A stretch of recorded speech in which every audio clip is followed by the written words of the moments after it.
जय माता दी सर जी, क्या शुभ नाम है आपका? महेंद्र कुमार वर्मानी। महेंद्र जी, आप कहाँ से आए हैं? मैं अलीगढ़ उत्तर प्रदेश से। जी, महेंद्र जी, आप यहाँ सुना है कि हर महीने आते हैं। जी सर। अभी हमारी मुलाकात हुई है कन्या शोषण को देखते हुए, तो आपने कुछ अपने विचार और मत हमारे चैनल के माध्यम से हमारे दर्शकों को पहुँचाना चाहते हैं और भक्तों को एक संदेश देना चाहते हैं। सर, क्या वो संदेश है? कृपया जल्दी बताएं, क्योंकि मुझे भी मालूम है कि आपकी ट्रेन निकलने वाली है। कन्याओं की उचित शिक्षा का प्रबंध होना चाहिए, जिससे कि ये जो अपना जो धनोपार्जन का तरीका अपनाए हुए जो यात्रियों को फोर्स करते हैं कि भाई हमें इतना दीजिए, और जी बिल्कुल, इनका जो है प्रॉपर विकास हो सके। इनका विकास होगा कन्याओं का, तो देश का स्वतः विकास होगा। साथ ही साथ मैंने ये भी सुना है कि आपने कई बार इसकी लिखित रूप में शिकायत दी है और अन्य चैनल के माध्यम से आपने अपनी बात पहुंचाने की भी कोशिश की है, लेकिन इस पर कोई भी सुनवाई प्रशासन द्वारा नहीं की जा रही है। इसके बारे में मुझे बताएंगे थोड़ा सा? इसके अलावा मैं थोड़ा सा और कहना चाहूँगा कि जो लोग मदद के नाम पर कहते हैं हमारा पर्स चोरी हो गया है, हमारा पैसा चला गया है, उनके पूरा जो है अर्धकुंवारी के 1 किलोमीटर नीचे और 1 किलोमीटर ऊपर ये लोग सक्रिय रहते हैं। ये लोग भी इसी प्रकार से करते हैं, जबकि पैम्पलेट्स प्रशासन ने लगाई है, हम नहीं जानते। जब प्रशासन इन्हें चिन्हित कर चुका है तो इन्हें हटाने की व्यवस्था क्यों नहीं करता है? बिल्कुल सही बात है, और इस बारे में हम भी लगातार आवाज़ उठाते आ रहे हैं। और वही बात है कि प्रशासन कब जागेगा, कब यहाँ की पुलिस जागेगी और कब यहाँ के जो धार्मिक यात्री हैं या अन्य लोकल यात्री हैं वो इन सब के बारे में अवगत करवाएंगे और साथ ही साथ इस पर एक उचित अंकुश लगेगा। आपकी राय इसके बारे में क्या है? इसके अलावा मैं एक विषय और अगर इजाज़त दें तो कैसे? जी बिल्कुल। ये अभी लैंडस्लाइडिंग की जो दुर्घटना जो भी हुई है, इसके लिए जो इतना विकास हम कर चुके हैं सुविधाओं के नाम पर, इस पर एक तो रोक लगनी चाहिए और विकास नहीं होना चाहिए। क्योंकि रोजाना प्रतिदिन जो है नीचे कटरा से जो है टनों की मात्रा में जो है वजन आता है, मिनरल वाटर के रूप में, अन्य वस्तुओं के रूप में। इसकी वापसी नीचे जीरो है और ये अंत में सड़क पे से तो कूड़ा साफ हो जाता है, लेकिन गिरता पहाड़ों पे ही है। हम पहाड़ को काट करके चौड़ा कर रहे हैं और जो अर्धकुंवारी से लेकर नीचे तक का रास्ता है, जिसके फोटोग्राफ्स भी मेरे पास हैं, अभी तक उनमें जो है बहुत से स्थान ऐसे हैं जो कभी भी दुर्घटना कारण बन सकते हैं। ये तो माता रानी की कृपा है कि वो अभी बचे हुए हम लोग। इस तरफ ध्यान और दिलाना चाहूँगा। जी बिल्कुल।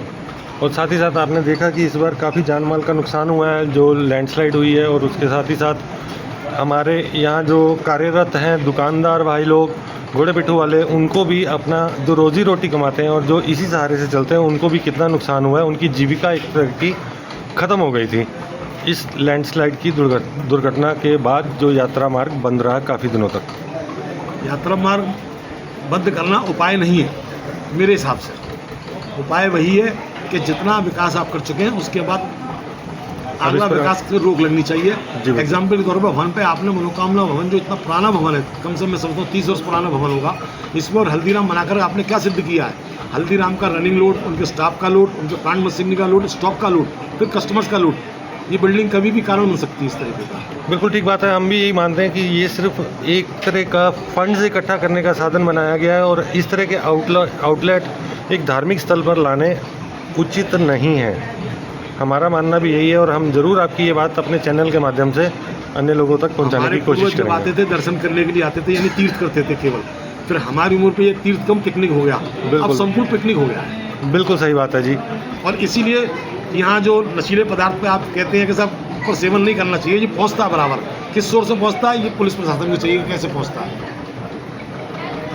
बिल्कुल सही बात है जी, इस पर भी अंकुश लगना चाहिए, लेकिन हम इस पर लगातार अपनी मुहिम चलाते आ रहे हैं और कोशिश जारी है कि भाई इस पर, इन सब चीज़ों पर रोक लग के इस धार्मिक स्थल की आस्था और पवित्रता हमेशा बनी रहे।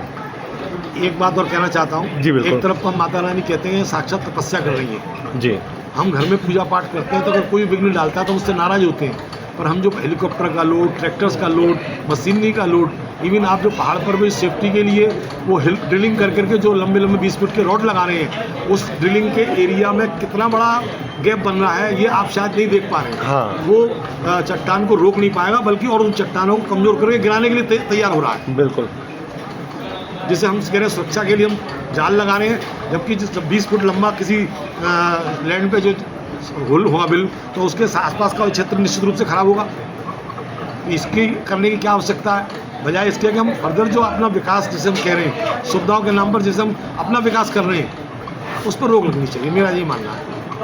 बिल्कुल ठीक बात है जी, हम भी आपके विचारों से बिल्कुल सहमत हैं और हम चाहते हैं कि प्रशासन इन बातों पर जल्दी से जल्दी ध्यान दे और इन सब जो अनुचित कार्य भवन के ऊपर या भवन के रास्ते या मार्ग में चलाए जा रहे हैं, इन सब पर एक अंकुश लगाया जाए, कोई रोक लगाई जाए और इस पर कोई नियम या पालन ज़रूर होना चाहिए। आपका बहुत बहुत धन्यवाद हमारा सहयोग देने के लिए और उम्मीद करते हैं कि हम इसी तरह आने वाले आगामी महीनों में भी एक साथ मिलेंगे और चलेंगे। जय माता दी। जय माता जी, धन्यवाद।